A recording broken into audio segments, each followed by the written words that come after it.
BRS పై మంత్రి Sridhar Babu fire అయ్యారు. అభివృద్ధిని అడ్డుకోవడమే బీఆర్ఎస్ టార్గెట్ గా పెట్టుకుందని అన్నారు. ఏఐని ఉపయోగించి కంచిగచ్చిబౌలి భూములపై బీఆర్ఎస్ తప్పుడు ప్రచారం చేసిందని ఆరోపించారు. వైజాగ్ లో బయటకు వచ్చిన జింకను చూపెట్టి హెచ్సియు ల్యాండ్స్ లో బయటకు వచ్చినట్లుగా పోస్టులు పెట్టారని అన్నారు. నెమళ్లు, ఏనుగులు బయటకు వచ్చినట్లుగా ఏఐ జనరేటెడ్ ఫొటోస్ సృష్టించారని చెప్పారు.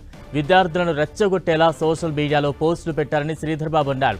ప్రతిపక్ష పార్టీ బాధ్యతారాహిత్యంగా వ్యవహరిస్తోందన్నారు.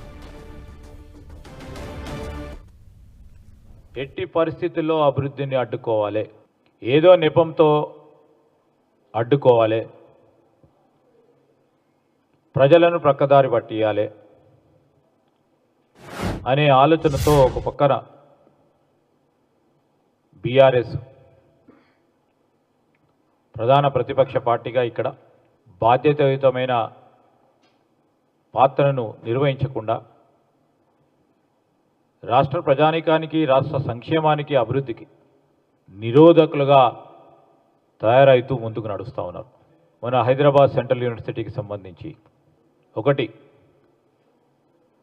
ఆ భూములకు సంబంధించిన అంశం రాజకీయం చేయబోయారు.